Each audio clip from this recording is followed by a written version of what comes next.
Spider-Man Far From Home. Yeah, he was far from home, geographically.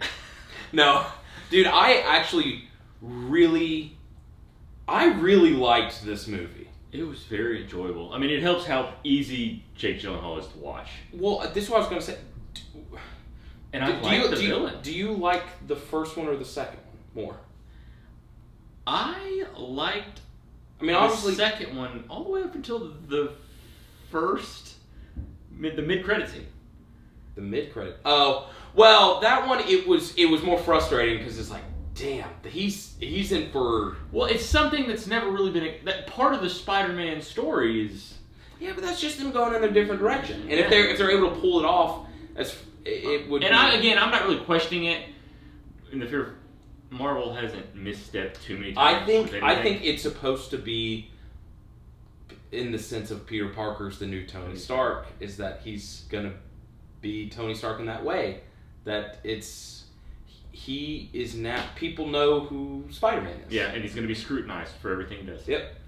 Which I thought, you're right, it was a little frustrating because it's you've grown to sympathize with Spider-Man so much that when that happens, you're like, no. Because with Tony Stark, it was like, he was like, I am Iron Man. Yeah. Like, it's because that's just how Tony Stark was. Peter is so, like, timid and, like, indecisive about things, and then now he's put in that situation that he's like, you feel so bad for him. But again, that's the final, that's the very end. That's a mid-credit scene. Yeah. And the fact that they brought back J.K. Simmons to as Joe Jonah Jameson? Yeah. Well, when that happened, I was like, thank God. I mean, we knew it was coming. It was one of those things. I didn't know it was coming. Oh, yeah. Oh, where did you hear about this? That he was going to reprise his role. It was a while ago. All I know is I remember when it came on the movie, I was like, oh yeah, I forgot that he was going to reprise his role. Oh, see, I had never heard that. Yeah. I feel like it would have been much bigger news. And when that happened, I was like, oh, fuck yes. Like, I was so excited for it. Yeah. I mean, we've only seen the second one once, but I'm still kind of going back and forth as far as which one I do like more. I go back and forth too, but this one was good. Well, it was super enjoyable. It was nice to see Mysterio's character. I thought they did a really good job with that character and how...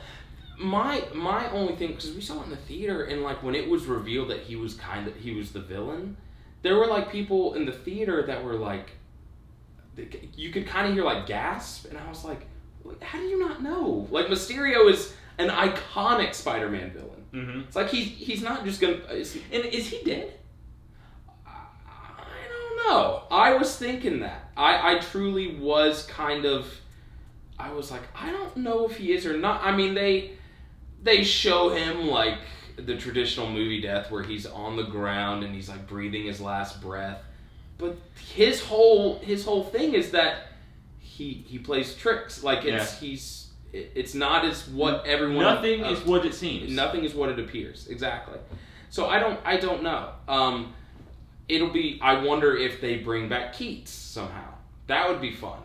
Because that's what I really go. What it boils down to for me is like, which villain did I like more? I mean, these Spider-Man villains. These Spider-Man villains were so good because they got excellent actors to be the villain.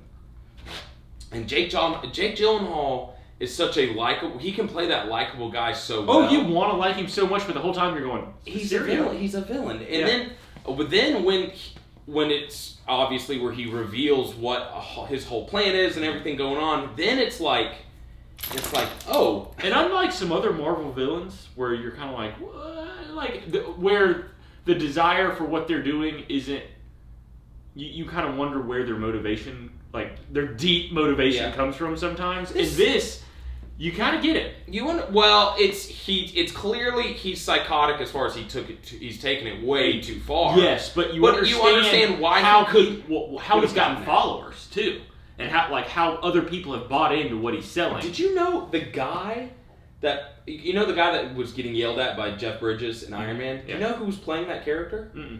That's Ralphie from Christmas Story. Rip. I did not even. If you see him, you're like, oh, that's Ralph. because he kind of wears the same glasses. I think he's bald now. Except I didn't say fudge. Yeah, I know. I said the Queen Mother. But Jake Gyllenhaal he's so good at playing that likable character, and you're like, It was Schwartz! Even the God, no. If we don't have to talk about the Christmas Story guy, we could, but we don't have to. Jake Gyllenhaal's character is so likable, but in the back of your mind is like, this is Mysterio. And the moment he does have that switch, he turns into it's that psycho mode, and it's like, oh, this is like him in Nightcrawler. Mm-hmm. And that's where you're like, his range as an actor is great. Yeah. And that's he plays that. I don't want to say boyish, but kind of boyish. Yeah. Like he's kind of like you really like him. Like you really like him. And then like you said, on a dime, he was like nuts. Yeah. And it was almost, and it was. There's a scene where they're in a bar, and it basically spells out what his whole plan is and has been. But to see him going from what he was with Peter, and as soon as Peter leaves the bar, like the look on his face changes. He's nuts. He's insane. But it's good acting. It was great acting, and I thought it was again a really good villain in this franchise, and it helps that. For especially a kid or a relatively kid actor, Tom Holland's now 21, I guess, like 20. I think he's old. I think he's like 22, 23. Oh. Still, it helps when you have a younger actor like that, and then you're the villain, the person that you're having a lot of scenes with, is also a really good actor. Mm-hmm. And Tom Holland is great. Especially he has some scenes in this where he's got to show some emotion. The scene with Happy, when he's in the plane with Happy, and I was like, God, that was when I was like, man, Tom Holland is really good. Yeah, he is. And I actually really enjoyed this story. Yeah, because as much when Mysterio's like when he's projecting all the images onto Peter. That was the first. I thought the second one was cool, where it's Spider-Man's kind of overcome that obstacle, and he's using his spider senses to know how to get through the illusion of the first one, where Spider-Man's confused and it ends up with Spider-Man getting hit by the train. I was like, that was crazy. It looked so cool, and it was so well crafted, and it as a viewer, I was like, all of a sudden you started questioning what's real. Honestly, I got the same feeling watching that 5 minutes as I did watching the whole first season of Legion. I didn't know what was real and what wasn't. I mean, but this one, the reason it was more menacing also was because, like, even in the theater, you could hear, like, you would hear Jake Gyllenhaal over here, and then you would hear him over here, and it was that feeling of, like, they did a good job of making the viewer feel really kind of uneasy. Yeah, making him feel hopeless. But I also, something I liked was you sympathize with him as a viewer, is seeing all the shit Spider-Man has gone through since, Civil War, Infinity War, Endgame, and Homecoming. And he's, like, unlike the rest of these guys, where they kind of their life is being a super, he is still technically a kid. Mm-hmm. And you sympathize with him so much because it's like, let him be a kid for a little bit. I also thought Zendaya did a really good job in this. Well, yes. The reason I say that is there are times where she goes back and forth between being that confident character to also really liking Peter. Well, but it's the one time, or not the one time, it's the only time Mary Jane is not confident, is because she is a little nervous around Peter, because she likes Pete. I really like the relationship that they've built between the two of them. Because in the first one, she was just funny. Yeah. And then you realize... I also like the fact in the first one, you didn't realize who she was until the... Yeah, because what did they call... She wasn't Mary Jane. No. And they didn't call her... MJ. I honestly forgot what they called her. But then it's at the very end, they reveal, it's like, well, some people call me MJ, and you're like, oh, so you're Mary Jane. Yeah. So that whole relationship, the way it kind of came together, and to see that how they really kind of like each other, it was that high school romance that was kind of cute to watch on film, and it helps that both of them are good actors and they can pull off those comedic beats really, really well. Yeah. And speaking of comedic, Ned, I was like, Ned and the girl. Well, I was about to say, what are they? I was like, oh, it's because I What's had the girl's name? That's for like the TV. and is it Angerie Right? I wasn't talking about the actress. I was just talking about the character she was playing. Oh, that's Betty. I think your name's Betty. I don't know, but they were fantastic. It's the two little side. That all I kept thinking of because they sit together on the plane, and the plan was for Ned and Peter were going to sit together, and then Peter was like, I want to sit next to Mary Jane, and Ned came up with some crazy plan, to which Martin Starr was great in this too, as that he had that self-deprecating humor, where he was constantly just like, my life's in shambles, I get just terrible things. When he mentioned to Peter, did I tell you my wife faked her death at the snap? I was like, oh, fuck, that was the best. But, so the whole plan, then Martin Starr like messes up the whole plan, so then Ned is sitting next to, I don't know her name in the movie. It's the girl from The Nice Guys. Mm-hmm. He's sitting next to her. Peter's sitting next to Martin Starr, and MJ is sitting next to someone else. And then it's after the plane ride. They get to Europe, and Ned is now in a relationship with that girl. Mm-hmm. And all I kept thinking was, of the Ricky Bobby line where he's like, "I was gone 4 hours." Like, what happened? Because that's what it felt like. It was like that, and that's what was so funny. Was that they were like, oh no, we're a couple. It's like, we got to talking and we got a lot in common. It was an 8-hour plane ride. The best part about it to me is they get back and they land and he's just like, oh no, it's over. That's right. He goes, we've matured as individuals. It was a summer thing. That was really fun. And that whole thing I thought was played off really well. Ned. I remember for some reason in the first movie I was like, I wonder if this character will start to annoy me, and he didn't. No. He's a good friend. He's obviously not telling anyone about Peter's secret, and he as an actor he's really funny. Yeah. And another thing too was like he understands, unlike like in Harry Potter, Ron, there are times where he doesn't. It's like, do you not understand the gravity of the situation? You're right. Yes. Ned is fully playing it. He is well aware of what's happening. He understands. Like, even when something bad is going on, he kind of always sticks up for Spider-Man as to what his motivations might be. Yeah. And it's like, no, he understands what's going on through Peter's head. He's a good friend. Yeah. He's a really good friend. But, yeah, I thought that whole bit, it was just seeing, put it this way, for a movie that's supposed to be about Spider-Man, right? And supposed to be action sequences, stuff that are supposed to be real fun to watch. His alter ego story was just as fun and interesting to me as Spider-Man's story. Yeah. Which is, and at the end, you're like, this was just a really well-made, well-constructed movie. Mm-hmm. And I loved it. There was definitely no fall off like this in terms of a Spider-Man. No, I don't think it didn't fall off, but I still don't know if I liked it more. I can't because I'm still somewhat fresh off of it, and it's like I went into it thinking that there would be a bit of a fall off, and to walk away and be like, no, there really wasn't. And I thought it was really. There are definitely some things introduced in this movie where you go, I don't know where they're going to go with that, like with the scroll or the crawl. Right? The crawl. No, scroll. Oh boy. I mean, Kyle, we've seen all these. Basically, it's revealed that Nick Fury in this is Ben Mendelsohn from Captain Marvel.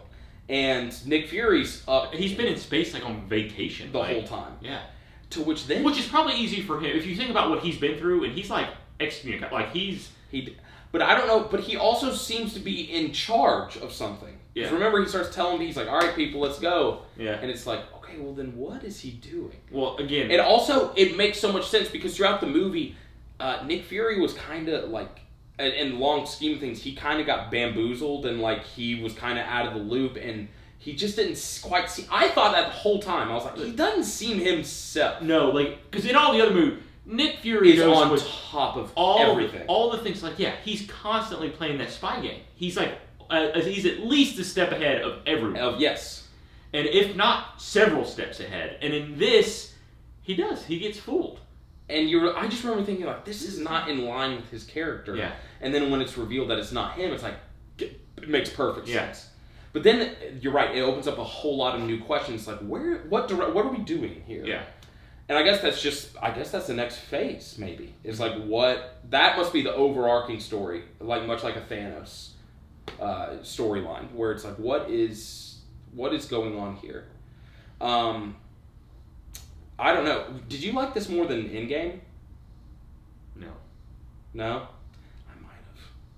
Endgame, I thought, was an excellent conclusion to the series. I mean, I say that, but to me it's close. I actually put these both in the same... I put Endgame in the same category as, like, the first Iron Man.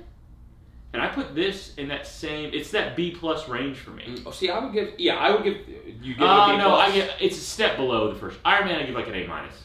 So would you give this a B+? Mm-hmm. I would probably give this a B+ as well. Like, it's nothing about it is, well, honestly, that first scene of Mysterio going after Peter, that scene was something I was like, this is awesome. Yeah. Like, this is a filmmaking right here. Mm-hmm.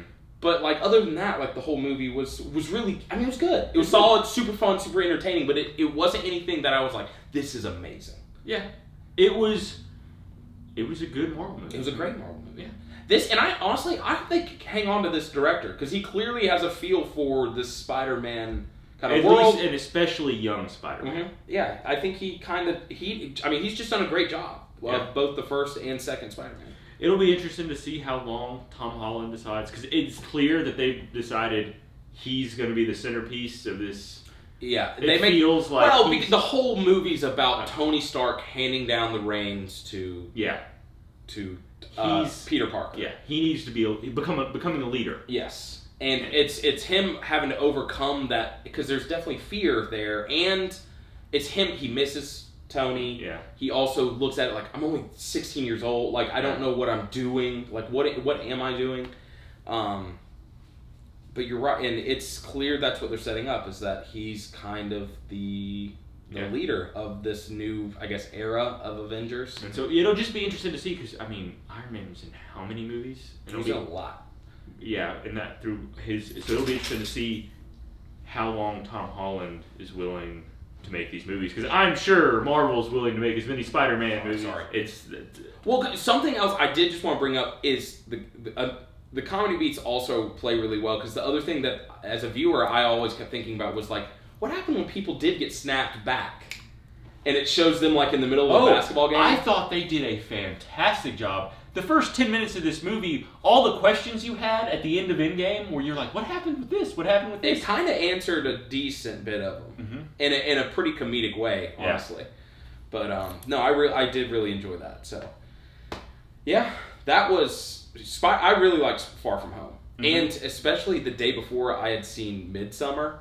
So it was like this was a nice change of pace. It wasn't, and I've grown to. I think after a few days, I've started to appreciate Midsummer, but it's just two vastly different movies. And the whole time watching this movie, I was like, oh, movies can be real fun sometimes, you know. So like, it was real nice. So yeah, that was our take on Spider-Man. Was there any steak in Spider-Man, Bailey?